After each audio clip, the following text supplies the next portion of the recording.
और उस फोकस का परिणाम ये आया कि आज एसएलबीसी की मीटिंग में ये तय हुआ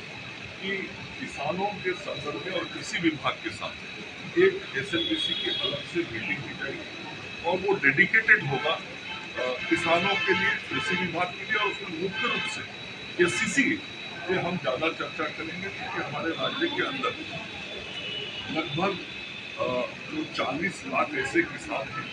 जिनको किसान सम्मान निधि योजना की राशि मिलती है, जो लक्षित किए गए हैं कि उनको वो सुविधा उपलब्ध कराना है, उन किसानों तक उसका लाभ पहुंचा। और फिर कुल मिला के जो 2 करोड़ रजिस्टर्ड हमारे किसान, उन किसानों में से अधिकतर किसानों को कैसे इस व्यवस्था से जोड़ा जाए। कुछ बैंकों के द्वारा समस्याएं भी बताई गई, उनके भी निराकरण के उपाय और चर्चा वहाँ हम सब लोगों ने किया है। तो आज मैं समझता हूँ कि काफी फलदायक बैठक हुई है और उसके अच्छे परिणाम आगे दिखाई पड़ रहे हैं। के बीज किसानों को उपलब्ध करा सके, हम किसानों को अच्छे उर्वरक नीचे लो आया साइड से लीजिए ना, सिंचाई की पर्याप्त व्यवस्था खेतों तक करवाने में जो हमारी भूमिका है, उस भूमिका का हम निर्वहन कर सकते हैं। और खास करके जो बागवानी का क्षेत्र है, बागवानी क्षेत्र में भी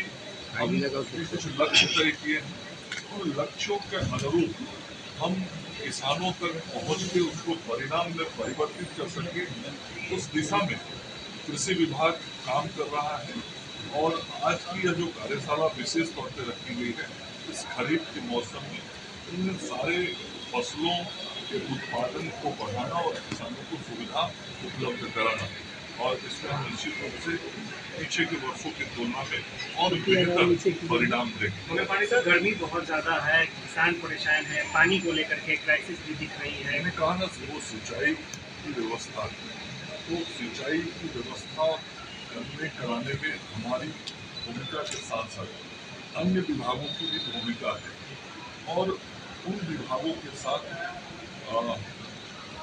आपस में समन्वय और तालमेल बना कैसे हम खेतों तक पानी पहुंचा के किसानों को समस्याओं से दिला सके या उनकी समस्या का समाधान कर सके, उस दिशा में हम काम भी कर रहे हैं। और जहाँ पे हम नहर नहीं पहुँचा पा रहे हैं, वहाँ पे जल संचय के जो अन्य स्रोत और साधन उसके दिशा में भी काम हो रहा है, न केवल कृषि विभाग की ओर से बल्कि अन्य विभागों की ओर से भी ये काम किए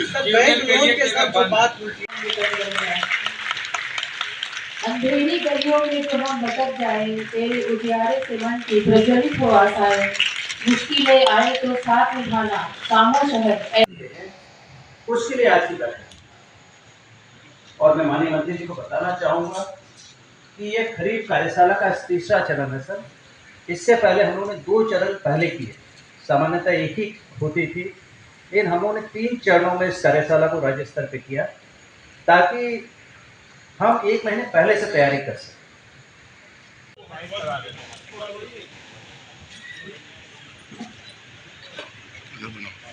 सोशल मीडिया